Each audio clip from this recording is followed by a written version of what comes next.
துளாராசிக்காரர்கள் மேல்மலையனூர் அங்காளம்மன் பெரிய பலம், பெரிய சந்தோஷம்.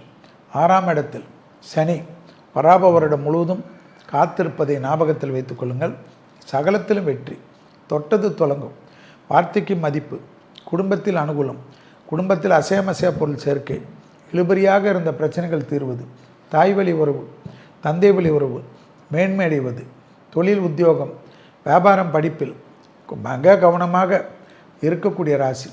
எல்லா வீட்டிலும் தூக்கி போட்டுவிட்டு அதை செய்கிறேன் இதை செய்கிறேன் என்று யாராவது தவறான ஆலோசனை சொல்லி உங்களை அம்போ என்று விட்டுவிடக்கூடிய காலகட்டம். எனவே படிப்பு, உத்தியோகம், தொழில், வியாபாரம் மிக கவனம். அபிராமி அந்தாதி கேட்கக்கூடிய ராசி துலா ராசிக்காரர்கள். அதில் 40வது பாடல், 43வது பாடல், 54வது பாடல், 59வது பாடல், 75வது பாடல், 100 பயன் என்று சொல்லக்கூடிய ஆத்தாலே எங்கள் அபிராமி வள்ளியே ஆரம்பிக்கக்கூடிய இந்த பாடலை சொல்லிக்கொண்டு இருக்க பூர்வ புண்ணிய தோஷம், பரிபூர்ண நிவர்த்தி, குருவின் அனுகூலம், பெரிய அளவுக்கு தெய்வமாக இருக்கும், தெய்வ சங்கல்பம், ஞானமாக இருக்கும், மகான்கள் தரிசனம், விடுபட்ட தெய்வ வழிபாடுகள் எல்லாம் நிவர்த்தி ஏற்படுவது, குடும்பத்தில் அதீத அந்யோன்யம் அதிகரிக்கக்கூடிய நல்ல காலகட்டம்.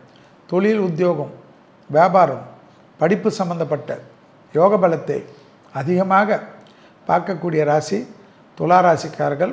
வாகனத்தில் மாற்றம், கடல் கடந்த நிறைய பயணங்கள், மனதுக்கு பிடித்த மலைவாழ ஸ்தலத்துக்கு போகிறது, மனது பிடித்த தெய்வ ஸ்தலத்துங்களுக்கு போகிறது, உறவினர்கள் வருகை, நண்பர்கள் வருகை, நாள்பட்ட தேகாரோக்கியத்தில் அலர்ஜி, ஒவ்வாமை, முதுகு தண்டுவட, இரத்தத்தில் பரவக்கூடிய இரத்தத்தினால் ஏற்படக்கூடிய பாதிப்புகள், ஹீமோகுளோபின் கவுன்ஸு, ஹார்மோன் குறைபாடுகள் என்று எல்லாத்திலும் ஏதோ ஒரு குழப்பம்.